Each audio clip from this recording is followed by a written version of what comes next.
हिंदी विषय के समस्त छात्र छात्राओं का स्वागत है। यह कक्षा BA प्रथम वर्ष के लिए है। जो फर्स्ट पेपर है आपका हिंदी भाषा का उद्भव, विकास एवं नीति एवं साहित्य का साहित्य विज्ञान। बात करें फर्स्ट पेपर की, हिंदी भाषा। हिंदी भाषा भारत देश की भौगोलिक सीमाओं, तो देखो सबसे पहले क्या है, ये भाषा क्या है? भाषा अभिव्यक्ति का माध्यम होता है।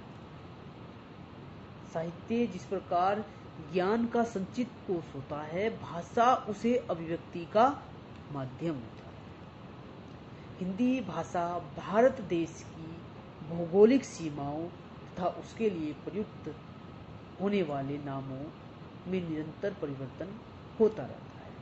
देखो भाषा का क्या हुआ है, सबसे पहले भाषा थी संस्कृत, फिर प्राकृत, संस्कृत फिर पाली, फिर प्राकृत, फिर अपभ्रंश, और अपभ्रंश से हमारी नई भाषा विकसित रूप हुआ। उन जो भाषा का विकसित रूप है वो हिंदी है, खड़ी बोली है, ठीक है। अपभ्रंश से हमारी भाषा का जो हिंदी निकली है वो अपभ्रंश से निकली है। हिंदी का इतिहास ज्यादा पुराना नहीं, लगभग 1000 ईस्वी पुराना हिंदी का इतिहास है। सबसे पहले संस्कृत, फिर पाली, फिर प्राकृत, फिर अपभ्रंश, और अपभ्रंश से हमारी हिंदी हमारे सामने।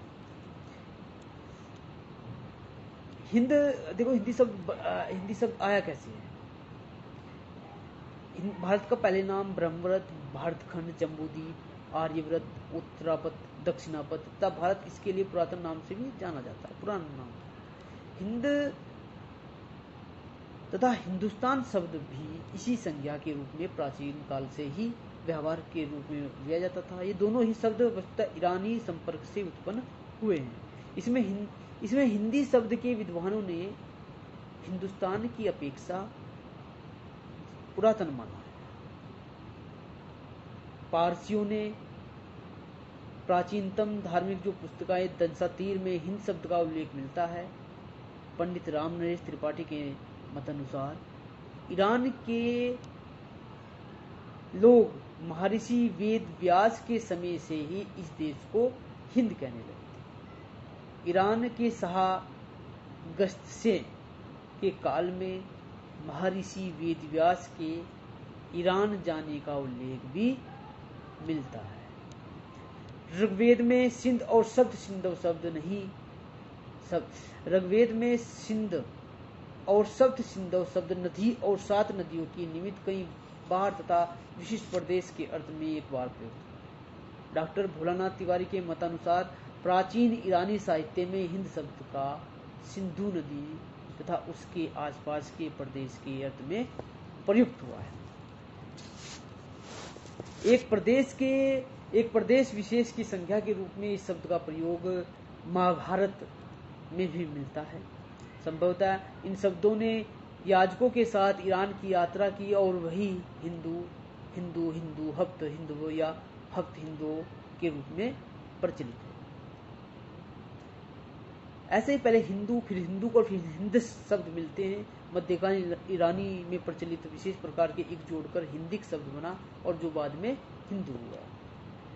हिंदी भाषा का विकास क्रम के बारे में जैसे मैंने बताया, पहले संस्कृत, फिर पाली, फिर प्राकृत, फिर अपभ्रंश, और अपभ्रंश से अवट निकली और अवट से हमारी प्रारंभिक हिंदी का सामने आता है। हिंदी शब्द का मूल अर्थ क्या है? हिंदी शब्द का मूल अर्थ है हिंदी का अर्थात भारतीय। व्याकरण के अनुसार इसे योगरूढ़ शब्द कहा जा सकता है। इस प्रकार के नामकरण दूसरे बहुत से देशों के लिए प्रचलित है, यथा जापानी, चीनी, नेपाली, भूटानी, रूसी, अमेरिकी आदि। धीरे धीरे हिंद शब्द का प्रयोग देश बोधक से निवासियों का बोधक बन गया। आरंभ में यहाँ से निर्यात की जाने वाली वस्तुओं की पहचान हेतु भी यह शब्द प्रयुक्त होता रहा है। उदाहरण के लिए अरबी तथा फारसी भाषा में हिंदी शब्द का प्रयोग एक विशेष प्रकार के इस्पात के लिए किया जाता है, तलवार के लिए भी होता था। हिंदी शब्द के प्रचलन के प्रसंग पर विचार करते हुए यह स्पष्ट हो गया कि संस्कृत, पाली, प्राकृत तथा अपभ्रंश भाषाओं में यह शब्द प्रयुक्त नहीं हुआ है। मुसलमानों के आगमन तथा भारत में भाषा के लिए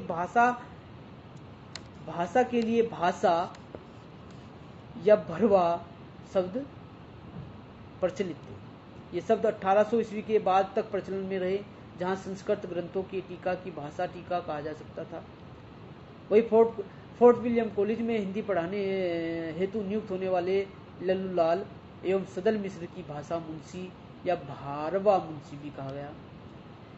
मुसलमानों के आगमन यानी 13वीं और 14वीं शताब्दी के साथ मध्य प्रदेश के जन सामान्य की बोली भाषा के लिए हिंदी, हिंदवी, हिंदुई, प्रभुति नाम आदि प्रचलित थे। भाषा के संदर्भ में हिंदी शब्द का प्रयोग पंडित विष्णु शर्मा की पुस्तकें पंचतंत्र की भाषा के लिए हुआ। यह पुस्तक संस्कृत भाषा में लिखी गई और पंचतंत्र की कहानी आपने पढ़ी भी होगी।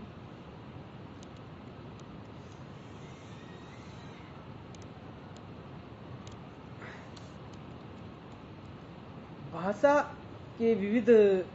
के रूप में हिंदी का विविध अर्थ के रूप में अगर हम बात करें तो व्यापक अर्थ हिंदी का बाबू श्याम सुंदर दास धीरेन्द्र वर्मा के मत अनुसार हिंदी प्रदेश में बोली जाने वाली 18 बोलियों का प्रतिनिधित्व भाषा हिंदी है। ये बोलियां हैं पश्चिमी हिंदी, खड़ी बोली, बांग्ला से हरियाणी, ब्रजभाषा, कन्नौजी, बुंदेली, पूर्वी हिंदी, अवधी, बघेली और छत्तीसगढ़ी, पहाड़ी में पूर्वी, नेपाली, मध्यवर्ती, जौनसारी, राजस्थानी में पूर्व राजस्थानी, उत्तरी राजस्थानी, बिहारी में मैथिली, महंगी और भोजपुरी। ये 18 बोलियां हैं। देखो हिंदी का विकास कैसे हुआ। हिंदी शब्द ईरानी भाषा से हुआ। पहले हिंदू शब्द सिंधु बना, फिर सिंधु से हिंदू, फिर हिंदू से हिंदी और हिंदी हमारे सामने आई। प्राचीन भाषा कौन सी थी? संस्कृत थी, फिर पाली, फिर प्राकृत, फिर अभ्रंश से अवट, अवट से हमारी हिंदी भाषा हमारे सामने आती है। हिंदी की 18 बोलियां जो मैंने बताई है, मैथिली है, मैंगी है, भोजपुरी बोलियां जो एक विशेष क्षेत्र में बोली जाने वाली। पश्चिम हिंदी में जैसे खड़ी बोली बोली जाती है, हरियाणा में बांगरू, ब्रजभाषा मथुरा में बोली जाती है, कन्नौजी, बुंदेली, पूर्व हिंदी में अवधी, बघेली, छत्तीसगढ़, ये 18 कुमाऊनी, गढ़वाली, ये 18 बोलियां होती है। सामान्य अर्थ में जॉर्ज ग्रिसन एवं प्राचीनतम प्रारंभ में जॉर्ज ग्रिसन एवं सुनीति कुमार चटर्जी प्रभृति भाषा वैज्ञानिकों के अनुसार अगर हम बात करें तो पश्चिमी हिंदी की बोलियां ही हिंदी भाषा की बोली के रूप में स्वीकार किया गया। ये 8 पश्चिमी हिंदी बोलियां ही हिंदी भाषा को की प्रतिनिधित्व करती है।